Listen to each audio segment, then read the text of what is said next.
Welcome to the Marketecture Podcast. Today, I'm joined by Eric Franchi, as well as our special guest, Nandini Jammi, the co-founder of Check My Ads. Nandini, did I do justice to your name? You did a great job, Ari. Well, that's the first.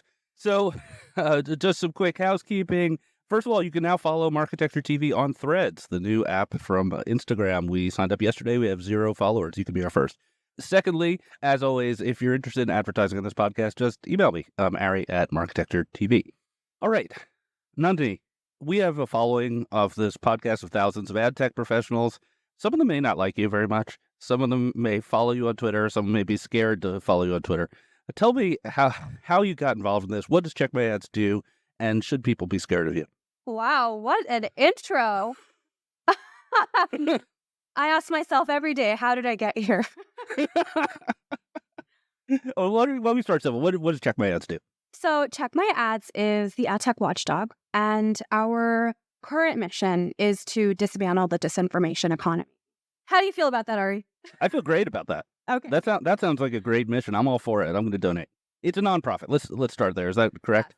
Contrary to a lot of opinion out there, we are nonpartisan. We are not a political outfit. Our goal is to create transparency in the advertising ecosystem. That's what we want.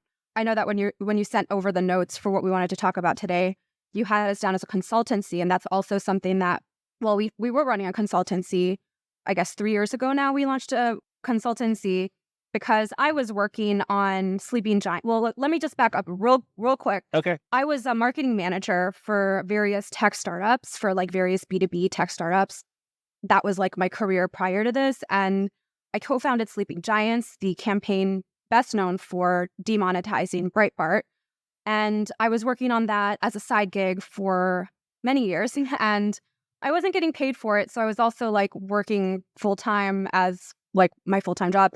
And what happened was I was like, why am I still here? You know, like this problem of, ads on hate speech was something that we intended to bring attention to and then have the industry come up with solutions. Like I fully expected to be out of the game after a couple months, and then it didn't happen. And what happened instead was advertisers and agencies in the industry appeared to start to rely on Sleeping Giants as like a permanent fixture. And I'm like, that's not tenable. It is not tenable for like economically. It doesn't make sense to have a bunch of like volunteers on Twitter telling you where your ads are. And so like that sort of took us to wanting to start. Well, first of all, the question for us, for me and my now co-founder, Claire Atkin, was like, when does Sleeping Giants go out of business? Right. That's what we wanted. That was our success metric. And so we started a newsletter, first of all, because we didn't know anything about advertising. We're marketers, we know about marketing, but we don't know how like on the ground technical advertising stuff works at this time. So we started a newsletter to sort of like to share with other marketers what we were learning when we, interviewed and had calls with folks like yourself, like people who are experts in this industry. And what happened instead was we started to publish research. Like researchers started to come to us with things that they had found, like fishy things that they'd found in the ecosystem. We sort of did our best to communicate it to the public. And so all of a sudden we sort of became like an investigative outfit. Right. And then we were like, okay, you know what? We should start a consultancy so that we can provide the service to Fortune 500 companies and, other big budget sort of folks. And so we launched this consultancy, and we very quickly found that we couldn't get the data that we needed to do the work. Right. So, we were talking to a Fortune 500 company, like multi-million-dollar budget. And we said, go to your brand safety vendor and ask them for XYZ data. And they would go and be unable to get it. And like, no matter what we did, no matter who what client we were working with, we couldn't get the data. So how are we going to do the job that we set out to do? We realized we couldn't do it. What data did you ask for at the time? We asked for like log level files. And, there's all sorts of, there are some privacy reasons that they might not want to. And that's the kind of reasons that they cited. But we wanted access to, for example, from a brand safety vendor, we wanted to know what URLs are you placing ads on? What URLs are you blocking ads on? Because all they're getting is category level details. And we had done research at this point that showed that these categories were overwhelmingly inaccurately executed. Yeah, I think some of the platforms out there are DSP platforms like the Trade Desk. You're going to probably be able to get pretty good log level data, but a brand will have some of their spend on the Trade Desk, some on Google, some on Facebook, and it starts becoming very difficult to get a complete picture. So you went from a consultancy, you kind of shelved that, and you went fully into a nonprofit. Yeah, we realized we weren't going to be able to get the data. And so what our real role here was to fight for the data, to fight for this transparency. Because I had seen while running Sleeping Giants that when advertisers are given access to information about where their ads are running, they overwhelmingly make the right decision. And so over and over, we realized I kept doing this over the years, and there was very few exceptions to this rule. So we decided to start this watchdog knowing that we were the only people who had ever attempted to do this, to be a real independent watchdog that doesn't take money from ad tech companies, that doesn't work with or, have a relationship with Google, Facebook, Amazon, the other big tech companies. Right. So I want to hear how it works. And I think our audience does too. I'm picturing you and your team just hitting refresh on Breitbart every 5 seconds and then looking at some ads and then posting on Twitter. Can you believe this ad is there? But I'm confident you have a better answer than that. What does your day look like? What do you do with your coffee in the morning? How are you finding all this bad stuff? Yeah, great question. No 2 days are alike here at Check My Ads. And we are a growing organization, and therefore I don't have as much time to sit around and watch Steve Bannon as I did, let's say, last summer. The hazard of the job, right? But yeah, sometimes it really is, it is just like me being like, okay, let me turn on War Room and see what's going on there.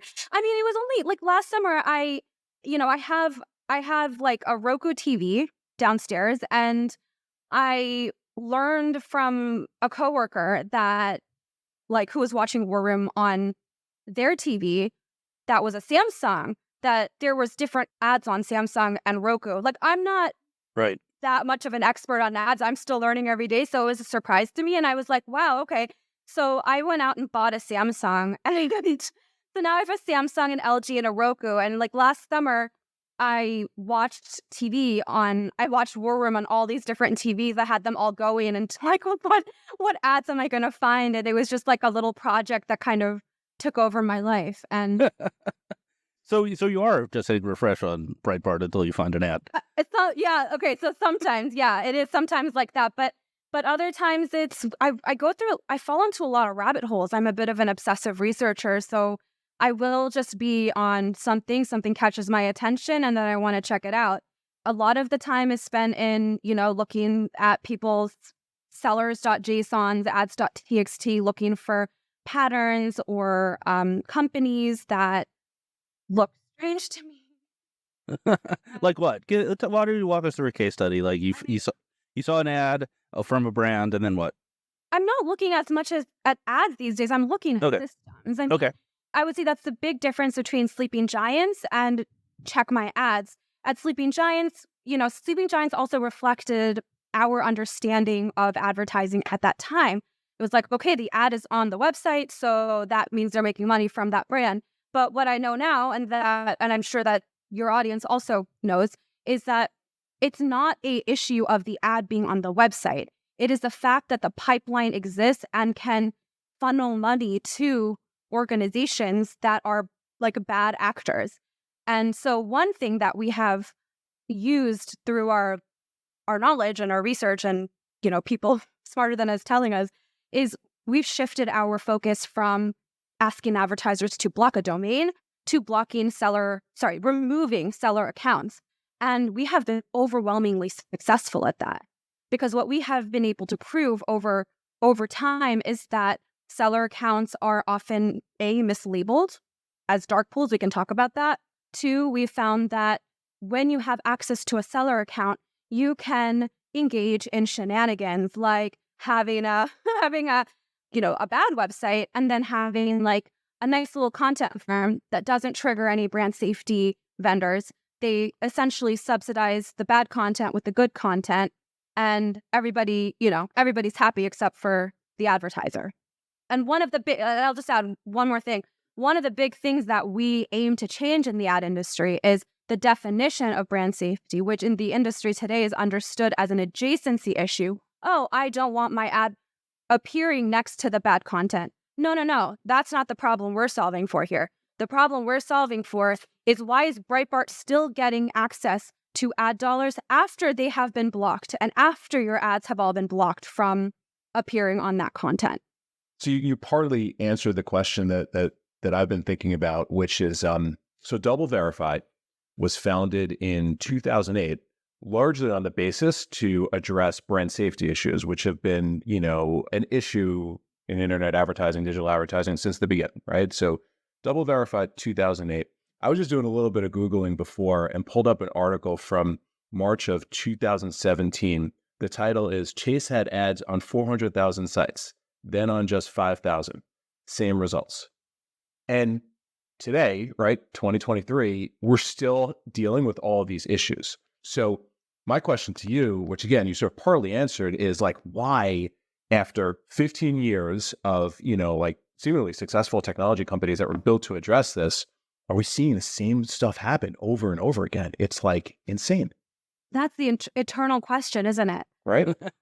Well, I think it's that the more that I think about it, it feels like kind of a matrix that we are kind of stuck in, where every player in this industry has an interest, an active financial or professional interest in maintaining the status quo. That includes the agencies, the ad tech vendors, the advertisers sometimes they don't want to find fraud. We kind of all have Right. like the unspoken, uncomfortable truth. So people don't want to find that stuff. And there are, truth tellers out there around ad fraud, but it really does look like the only thing that people care about is when they get caught with an ad next to an unsavory piece of content. That seems to be the only thing that gets the attention of the CMO, the CEO. If you remember from 2017, that whole Uber thing happened at the time of the Muslim ban, and they surged the prices and people were pissed. So around that time was also the time that Sleeping Giants was putting a lot of pressure on Uber to block their ads from Breitbart. They hadn't done it yet. Travis gets mad and just kind of freaked out, goes to the head of acquisition, Kevin Frisch, and says, F it, just block Breitbart. And so Kevin is like, yeah, okay. And so blocks it, goes to all the vendors, hey, please block Breitbart. And then realizes that some of them are still letting the ads slip through. So he goes in and pauses all those vendors that are continuing to serve ads on Breitbart and braces for a huge drop in conversions, because this is peak Uber Lyft wars, right? Every dollar matters, or so they think. And when he doesn't see that drop in conversion, he's like, well, what's going on here? We are, we're spending millions of dollars less. And realizes he's been defrauded. Uber was defrauded over $90 million, which is 2/3 of their budget. I only found this out years later when he LinkedIn DM'd me and told me, and I was just shocked but brand safety was the window through which they uncovered that fraud. Yeah, if you try to stamp out the last little bit of Breitbart, for example, you'll find out that it still exists through some strange channels you don't understand. I want to deep dive on a couple things you said about mislabeling sellers. Who's doing that? Is that a DSP problem? Is it's in the sellers.json that it's being mislabeled? It's in the sellers.json. Overwhelmingly, I will find something labeled a publisher and thousands of unrelated domains sitting in that seller account. And a lot of the time, it's some very nice and high quality websites along with very low quality websites. Right. It's very clear what's happening. Yeah. So someone has tags on page of they're an ad network or an SSP, and they have a lot of good stuff, but also a lot of bad stuff. They put it all together under one seller with some innocuous name like Neo Futures Media or something. I just made that up, but they always have names like that. And then on the ads.txt, you have people who are resellers who are claiming to be publishers. That seems like it's the most obvious form of fraud. Yeah, that's right. And people have fought us on this, and they've lost. They've all lost because a couple years ago, Freestar was very upset that we called them.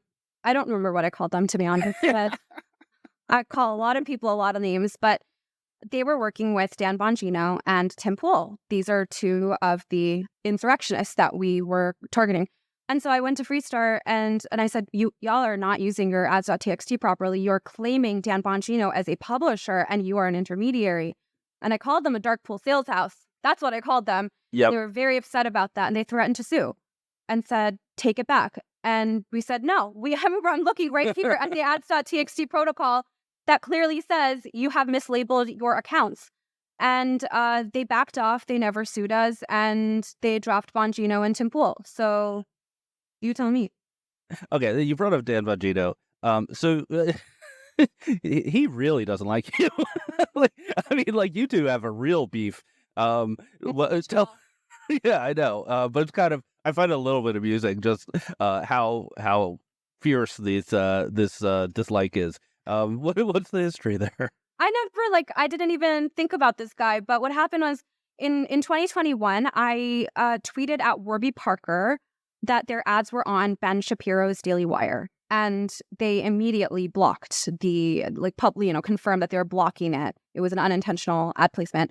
And that was cool. We're really happy about that. And I think the next day, Bongino was tweeting at me and then picked it up and put it on his, talked about me on his podcast.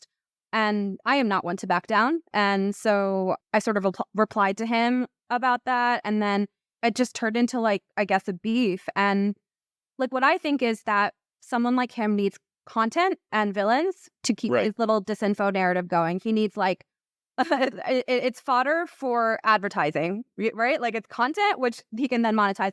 So he did that. And I sort of played along with it because I knew that he was one of the biggest voices behind election disinformation. And what happened was I received so much hate and harassment and death threats that I wanted advertisers to see that. I wanted my followers to see that. I mean, that was the motivation for me. That remains the motivation for me. I want people to see what is possible, what happens. And let me tell you, that thing escalated to the point where Dan Bongino and Tim Pool published articles. I mean, they published all kinds of things about me, I'm anti-Semitic, calling me a child predator, whatever, all kinds of really nasty things that could tank a person's career. This is serious stuff to be accusing someone of. The same of my Claire, my co-founder. But anyway, they escalated it to the point where they claimed that they wrote an article saying that Tim Pool had been swatted one day after I tweeted about him. And it was clear what that meant. For anyone in your audience who doesn't know what a swatting is, it's when you call in a serious violent event happening in your house, and they will send over a SWAT team who will probably kill you when you open the door because they're waiting for a killer. They're looking for a killer. It's a death threat. I mean, it's an actual act of violence to do that, and that is the only time that I actually really freaked out, and I started to sort of aggressively ask the ad industry to back me up and have Google pull out of Bongino because they remained his one last exchange working with him. And soon thereafter, actually weeks after that happened, Google did permaban him for, they say COVID reasons, COVID disinfo reasons. But I know I have a lot of followers at Google and I like to think that someone was looking out. Right. So you demonetized him and that sounds really tough. Let's talk about Google. So is Google a good actor or a bad actor in this entire world? The worst actor, Ari. The worst. Okay. Tell me. The absolute worst. Where do I begin? They have over 2 billion publishers in their inventory, by far the largest monetizer in general in the world. And among that, let's just talk in terms of transparency, because that is ultimately our goal here. Most of them, something 90% of these publishers are untraceable to a seller account.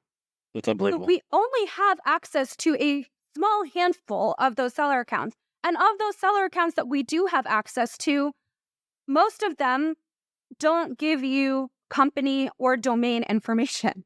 So where are we sending the money? It's we're walking around with suitcases full of cash, letting Google hand it out to whoever on the internet.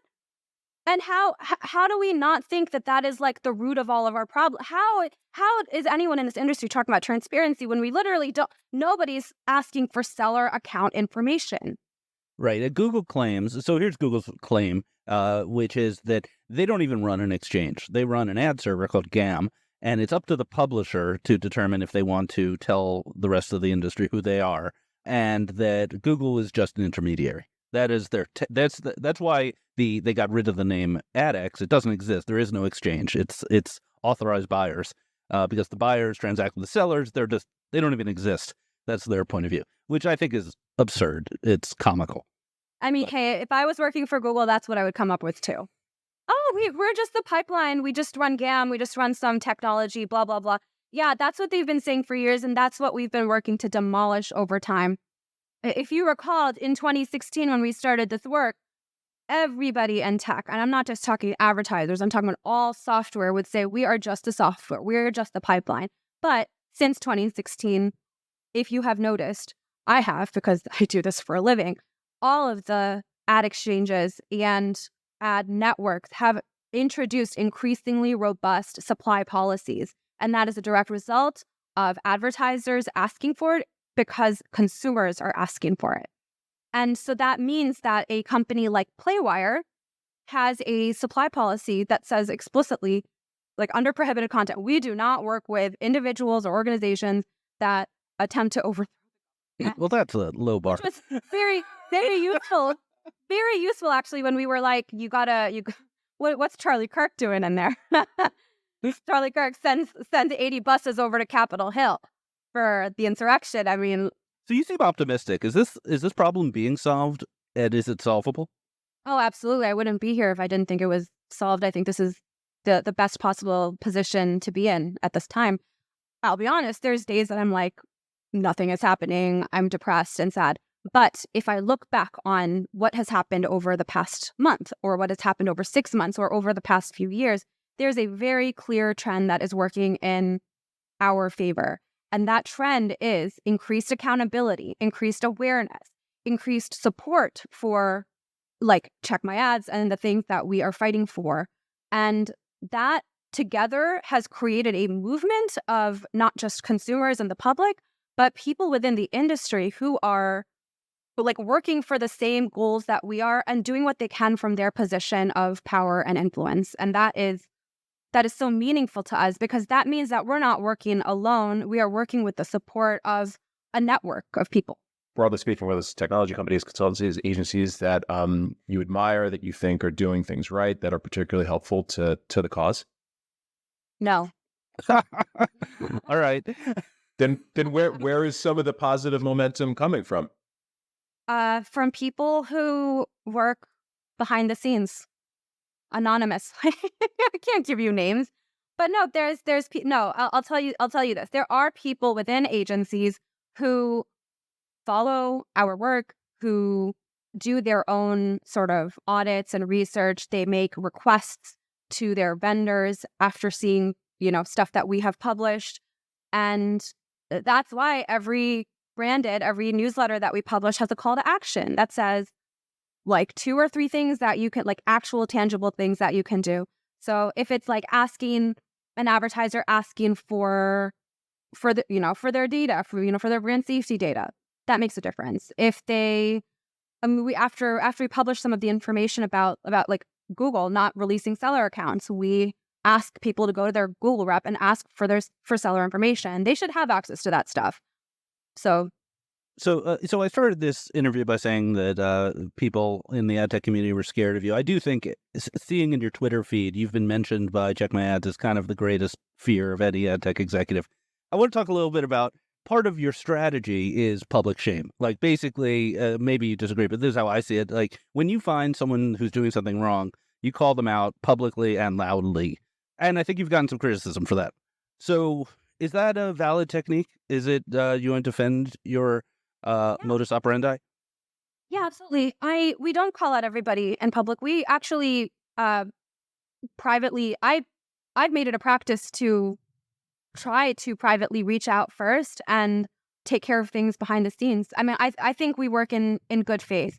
We do. And the work that I did prior to, I guess, like in between Sleeping Giants and Check My Ads, was emailing people privately. I mean, that's how I got Dan Bongino kicked off of so many things. I was emailing with these ad exchanges, providing them with evidence, citing their own supply policy to them. I'm almost helping them to enforce their own supply policy or to understand their own supply policy, because it looks like they've brought all these policies into place, but they don't enforce them, which is like, fine, either have the policy and enforce it or don't have the policy.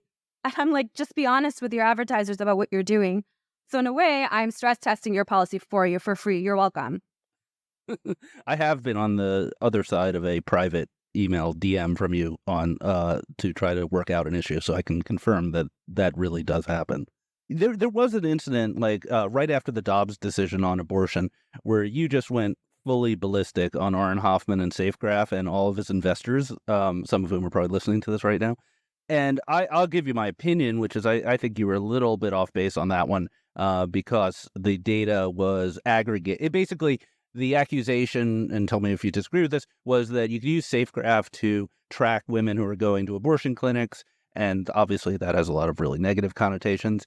And the defense was from Aaron and others was it was aggregated. You couldn't track any actual women. You could basically track anonymous IDs that would show you patterns of, foot traffic. So am I characterizing it correctly or you disagree with me?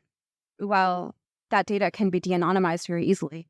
I don't believe it could. I mean, I looked into it as well. It wasn't a cookie, and it was also groups of users. It was cohorts. It wasn't any individuals. I'm going to be honest with you. I'm not a technical expert. I don't know how you do it, but I talked to the experts, and they said you can do it quite easily. So, I mean, frankly, if you want my position is generally, when we started this conversation, I told you our current mission is to dismantle the disinformation economy. That means we have a future mission, and that future mission is to make surveillance advertising history. I don't believe we need surveillance advertising to sell the things that we sell. We don't need the amount of data that we are currently collecting on people to sell things. I'm sorry, you don't need to know my period, my menstrual cycle to sell me Sharpies. So that stuff doesn't need to be known. And my position is that geolocation data is extremely dangerous to be collecting to begin with.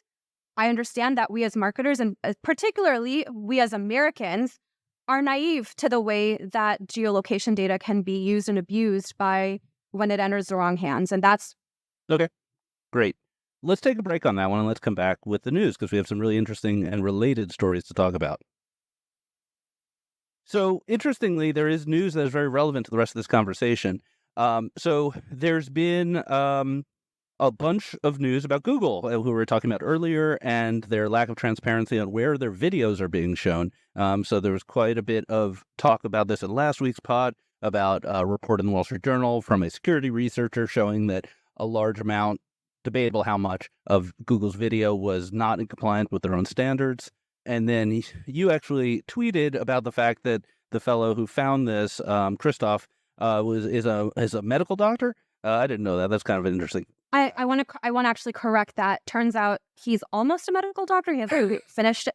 Sorry, I was working off the information from Bob Hoffman's newsletter. But, okay. Almost a medical doctor. I'd let him check me out. I guess that'd be fine. Close enough for me. How does this fit into your overall narrative, this that Google was acting in this way, in a non-transparent way? I think it fits in perfectly like a puzzle piece. Google has been, to me, a monopoly or a duopoly is when you have one on your hands when the company is no longer serving the interest of the customer or the client. They're working solely they've hoarded their power and they're working to maintain that power. And so to me, Google looks a lot more like a mafia that has gained that power. And at every turn, the pattern seems to be, hide the seller account information, hide the inventory, whatever. Like we don't actually know what's going on with our ads. And that is because Google has been working to essentially take control of our advertising dollars over time. And we're seeing that now with Performance Max and all these other AI things. And Google saying, trust us to find the best place to serve your ad. But we know that's not true because a couple years ago, we got our hands on the $1 million Google site list. $1 million spent by Google by default. What does that look like? We got our hands on a spreadsheet. And those ads are not going to the best places on the web. I can tell you that. Right. You mentioned earlier that Google has 2 billion sites. That's like a website for every 4 people on Earth. It's kind of a nutty statistic. The other Eric, any thoughts on this story as it keeps evolving? Have you heard anything? No, I haven't. The news cycle seemed to move on, but I'm waiting for some follow-up. Yeah, People are asking for make goods. People are asking for like real serious corrections. So that's going to be the thing that I think is going to be the next most interesting piece. Get the lawyers involved. Of course, the big story of last week was MediaMath's bankruptcy. We did an emergency podcast on Friday. That was fun. But in the week following, the main piece of information that dropped was the actual filing, where we saw who was owed the money with Magnite number 1. I'll take a comment on this, which is we were in the emergency podcast trying to speculate about how much money might be lost, and we did some back of the napkin calculations, and we thought maybe 150 million might be at risk. It's actually a lot lower. It's like less than 50 million that's at risk, which I think speaks to the fact that media spend was probably declining quite precipitously. If you, once again, back of the envelope, you assume they're paying late, so it's 60 days of receivable or maybe 90, and then you divide that or basically multiply it by 6 because to get an annual figure, and you end up with about $300 million in spend. Now, that doesn't include Google, because one thing Google is really good at is accounts receivable. And so Google, the balance due from MediaMath to Google is very small because Google will shut you off if you don't pay on time. And various people commented on my Twitter threads that MediaMath had been constrained on credit by many exchanges because of the risk of bankruptcy. So it's very possible that the spend's a little bit higher, but they were actually trying to pay on time. So that's just interesting data point there.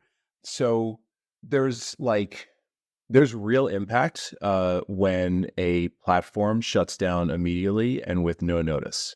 So, one of the things that I think is, being covered and discussed is like what happens when a brand or agency loses access to their DSP. There's a lot of scrambling, and there's a lot of scrambling that happens over the course of a holiday weekend. And I think there's a lot of sort of like, ad tech heroes or ad ops heroes that deserve some recognition. One of the things that is not being discussed, which I think is pretty significant, is that you're right. Like, there was compression in spend, probably, sort of concentration on a few larger advertisers and agencies that use the platform.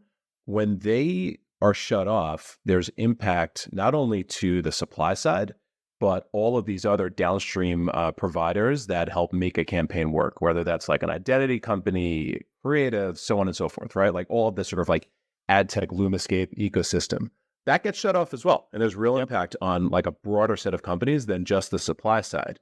And then the other side of this is now that entire campaign that might have been sort of like custom built to run on MediaMath needs to be replicated across other DSPs, and do those other DSPs have the integrations to make that happen? So I think we get to the other side of this where there's, everything is going to be okay over time. I think you've got probably weeks and months ahead where there's companies that, are going to be scrambling to try to figure out like how to maintain continuity on certain large accounts. Yeah, that's not being discussed. Yeah, absolutely. I mean, there are campaigns on some of these DSPs that literally have been running for years. They just work and they run for years. They have no end date. I was asked that at Beeswax, like, could I get rid of the campaign end date? Never end.